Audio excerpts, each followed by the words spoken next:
आप सभी बच्चों का बहुत बहुत स्वागत है एक और फ्रेश एपिसोड में। मेरा नाम है अंकुर आनंद और आप देख रहे हैं मेरा फिजिक्स 20 चैनल। ये जो एंट्रेंस एग्जाम्स होते हैं ना बच्चों, इनके अपने कुछ फायदे होते हैं, अपने कुछ नुकसान होते हैं। हमको ये समझना पड़ेगा आज की इस वीडियो में कि CU CET का जो एग्जाम अगर होने का क्या फायदा होगा और क्या नुकसान होगा। दोनों ही बच्चों अपनी अपनी जगह पे है। मैंने अपनी तरफ से दोनों ही बातों को कवर करने की कोशिश की है। मैं यूनिवर्सिटी ऑफ दिल्ली में आज ऑलमोस्ट 7-8 साल मुझे हो गए अभी टीचिंग करते हुए आज। और बच्चों मैं तभी से ना मेरी ड्यूटी जो है वो एडमिशन में लगी। और हम हर साल जो है जुलाई में, जून जुलाई में जो है एडमिशन ड्यूटीज करते हैं। और ये जो ड्यूटीज चलती हैं हमारी अगस्त तक चलती है। और हम लोगों को समझ आता है, पता चलता है एक एक नंबर से जो है बच्चे जो है बोर्ड एग्जाम के सिर्फ एक नंबर से जो है बच्चा जो है बोलता है कि मेरा एडमिशन होने से रह गया।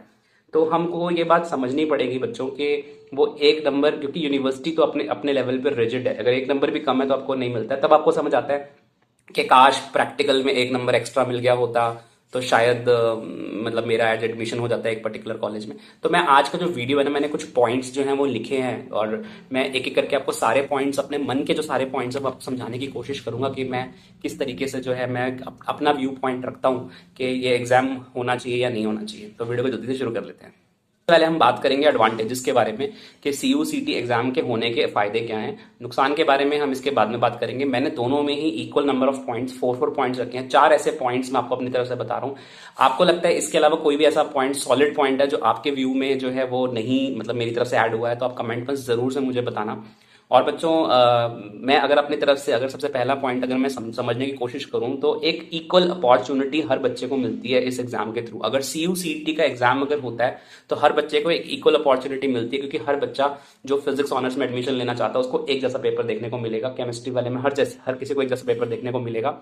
जबकि बोर्ड एग्जाम्स में ऐसा नहीं होता है। जो कहीं ना कहीं ये मुझे दिखता है बोर्ड CBSE में कहीं ना कहीं मार्किंग में, हालांकि मार्क CBSE में भी कहीं ना कहीं मतलब वेटेज अच्छी मिलती है, मॉडरेशन पॉलिसी वगैरह लगती है तो नंबर अच्छे मिल जाते हैं। लेकिन बट स्टिल आप जो है, क्योंकि क्वेश्चन पेपर डिफरेंट था, सिचुएशंस डिफरेंट थी और कई सारी चीज़ें अलग हो जाती हैं, तो उस वजह से अलग अलग एग्जाम होता है। तो उस तरीके से हम नहीं कह सकते कि बच्चे को जो है इक्वल अपॉर्चुनिटी मिली है। तो इक्वल अपॉर्चुनिटी देने के लिए एक सिंगल एग्जाम होना बहुत ज़रूरी है। तो जिस तरीके से मतलब एंट्रेंस एग्जाम होगा, आई थिंक ये अपॉर्चुनिटी बच्चों को इक्वल मिलेगी, ये मुझे ऐसा लगता है। अब अगर सपोज करो कि आपको मैथ्स ऑनर्स में आपको एडमिशन लेना है, तो मैथ्स ऑनर्स में एडमिशन लेने के लिए बच्चे के जो है और सब्जेक्ट के मार्क्स भी जो है वो ऐड हो रहे हैं। उस बच्चे के जो है बेस्ट ऑफ 4 में मार्क्स जो है ऐड होते हैं, उसकी फिजिक्स भी काउंट होती है, उसकी केमिस्ट्री भी काउंट हो रही है। तो अगर उसके बेस्ट ऑफ 4 में अगर उसके और सब्जेक्ट्स भी अगर काउंट हो रहे हैं तो बच्चे को तो आगे मैथमेटिक्स में इंटरेस्ट है, बच्चा आगे मैथ्स ऑनर्स करना चाहता है, उसका इंटरेस्ट मैथ्स में, तो वो केमिस्ट्री या फिजिक्स की वजह से जो है उसकी जो परसेंटेज है जो गिर जाती है, उस वजह से उसको अपॉर्चुनिटी नहीं मिल पाती कि वो उस किसी कॉलेज में पढ़ सके। तो अगर एक बच्चा जो है फिजिक्स में अच्छा है तो वो फिजिक्स ऑनर्स लेना चाहता है, तो वो फिजिक्स के मार्क्स के, फिजिक्स के जो सब्जेक्ट है, अपना सब्जेक्ट के बेसिस पे वो एडमिशन लेगा। ये एक अच्छी बात इसमें है। इसमें आप जो है सारे सब्जेक्ट्स के ऊपर फोकस ना करके एक सब्जेक्ट के ऊपर फोकस किया गया है कि आप उसके ऊपर बेसिस पे आप एग्जाम दे सकते हो। अगली बात यह है कि बच्चे बहुत ज्यादा परेशान होते हैं, कभी किसी किसी कॉलेज में जा रहे हैं, कभी किसी कॉलेज में जा रहे हैं। तो एक प्रॉपर तरीके से एक पोर्टल तैयार हो जाएगा जिसमें कॉलेजेस की रैंकिंग हो जाएगी। बच्चों को सीधा ऑप्शंस मिल जाएंगे कि ये आपकी चॉइसेस हैं। कॉलेज की रैंकिंग होने से, ऑप्शंस मिलने से आपको जो है आपके मार्किंग के, आपके जो मार्क्स हैं उसके बेसिस पे आपको जो है रैंकिंग मिलेगी। तो आपको अभी कट ऑफ में क्या होता है, आपको रैंकिंग नहीं मिलती, आपको पता नहीं होता कि आप किस रैंक में स्टैंड करते हो, आपको कॉलेज मिलेगा या नहीं मिलेगा। रैंकिंग से एक हायरार्की बन जाती है और बच्चे को समझ आ जाता है कि मेरा इस जगह होएगा या नहीं होएगा, किसी और जगह लेने का फायदा है। मतलब बच्चा अपना डिसीजन जो है वो ठीक से ले पाएगा, क्योंकि कट ऑफ में अगला कट ऑफ नीचे गिरेगा या नहीं गिरेगा हर किसी को कंफ्यूजन रहता है। तो ये बहुत बड़ा प्रॉब्लम जो है देखने को मिलता है। तो इसीलिए एंट्रेंस एग्जाम होने से आपको आपका जो है स्टेटस समझ में आ जाएगा कि आपका इतना रैंक आ रहा है, अब आपका होने का चांस है या नहीं है। सबसे इंपॉर्टेंट पॉइंट बच्चों पता है क्या है, जब एंट्रेंस एग्जाम्स होते हैं तो नेशन वाइड और वर्ल्ड वाइड आपको आपकी यूनिवर्सिटी की एक रिकॉग्निशन मिलती है, आपकी यूनिवर्सिटी को एक पहचान मिलती है। तो कट ऑफ बेसिस पे कहीं ना कहीं जो है वो यूनिवर्सिटी को एक मतलब एक वेटेज नहीं मिल पाती। तो कहने का मतलब ये है कि अगर एंट्रेंस एग्जाम होगा तो आपको आपकी यूनिवर्सिटी ऑफ दिल्ली को एक इंपॉर्टेंस मिलेगी और हो सकता है उसके आगे जाके वैल्यू बढ़ेगी। जिस यूनिवर्सिटी में आप पढ़ रहे हो उसकी वैल्यू बढ़ेगी तो आगे जॉब अपॉर्चुनिटीज काफी बढ़ेंगी, क्योंकि आपका सिलेक्शन एक एंट्रेंस बेस्ड सिलेक्शन था। तो और कंपनीज और जॉब अपॉर्चुनिटीज के आपको चांसेस जो है आगे जाके ज्यादा मिलेंगे। अब ये तो मैंने जो बात की वो की एडवांटेजेस के बारे में। अब डिसएडवांटेजेस भी अपनी अपनी जगह पे हैं। डिसएडवांटेजेस अगर आपको लगता है कि मेरे पॉइंट ऑफ डिसएडवांटेजेस अगर अगर लगता है कि आपको लगता है कि इससे ज्यादा इसके अलावा कोई और डिसएडवांटेज हो सकता है, तो आप डेफिनेटली से कमेंट बॉक्स में जरूर से लिखना। जो मुझे मुझे अपने जो 4 पॉइंट्स लिखते हैं वो मैं आपको अपनी तरफ से डिस्कस कर रहा हूँ।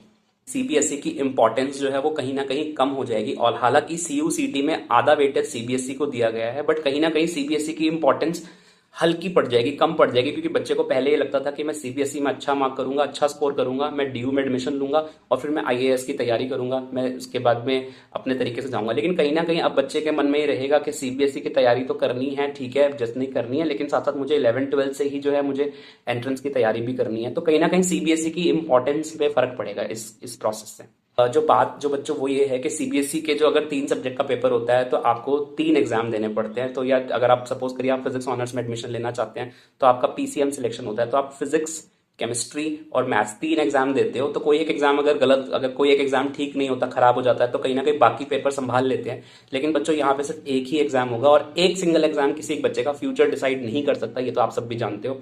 तो कहीं ना कहीं ये सबसे बड़ा डिसएडवांटेज है कि अगर आपका पेपर एक बार गलत, अगर आपका पेपर खराब हो गया तो आप अपॉर्चुनिटी लूज कर देंगे पूरे 1 साल के लिए कि आप यूनिवर्सिटी ऑफ दिल्ली में जो है पढ़ पाएं। तो यानी 1 साल पूरा खराब हो सकता है। अगर कोई बच्चा सपना रखता है डीयू में पढ़ने का तो वो एग्जाम अच्छा होना बहुत जरूरी है, क्योंकि वो एक ही एग्जाम है जो एक ही बार होगा।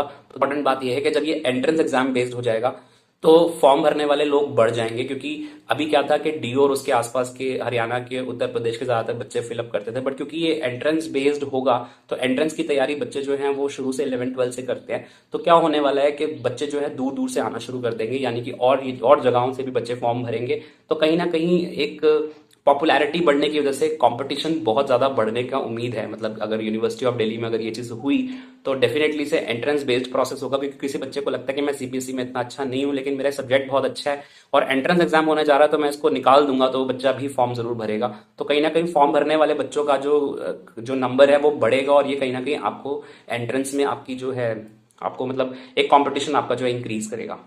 सबसे बड़ा डिसएडवांटेज जो है वो इसका ये है कि एक नया तरीके का एग्जाम का एक कोचिंग इंडस्ट्री खुल जाएगी, कि एक अलग से बहुत सारे कोचिंग इंस्टीट्यूट्स खुल जाएंगे जिसमें वो अलग से तैयारी करना शुरू करा देंगे। जैसे नीट की तैयारी होती है, जेडब्ल्यू की तैयारी होती है, और वो लोग तैयारी कराएंगे जिन्होंने खुद ये एग्जाम नहीं दिया, क्योंकि वो खुद भी अभी सिस्टम से होके नहीं निकले हैं। तो कहीं ना कहीं जो है एक कोचिंग इंडस्ट्री क्रिएट हो जाएगी इसकी, जो कि आने वाले टाइम में बहुत ही बड़ा डिसएडवांटेज होगी सीयू सीईटी को लेके, क्योंकि कम से कम एटलीस्ट ये एक ऐसी जगह थी जहां पे आप इन सब चीजों से बचे हुए थे।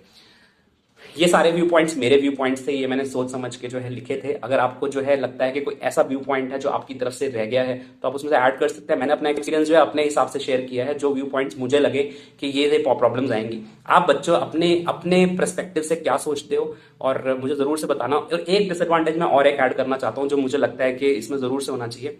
दिल्ली यूनिवर्सिटी की फीस जो थी वो बहुत कम थी। अगर मतलब जब आप, क्योंकि एंट्रेंस एग्जाम आप नहीं देते थे, बट अब आप एंट्रेंस एग्जाम दोगे तो आपको एक सेंटर पे जाना पड़ेगा, तो पूरा ओवरऑल खर्चा बहुत बढ़ जाएगा इन सब प्रोसेस को। तो डेफिनेटली से आपको एक अच्छी खासी फीस पे करनी पड़ेगी इस एग्जाम को लेके, तो ये भी एक डिसएडवांटेज रहेगा।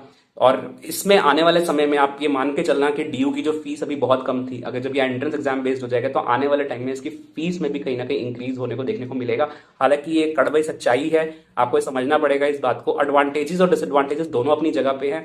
अब आने वाले टाइम में जो भी होगा मैं आप लोगों को आगे अपडेट दूंगा कि एग्जाम फाइनली इस साल से होना शुरू हो रहा है या नहीं, क्योंकि इस बार के जो बच्चे जो भी 12th में है उन्होंने 11th-12th में तो प्रिपरेशन भी नहीं करी अपने सब्जेक्ट की।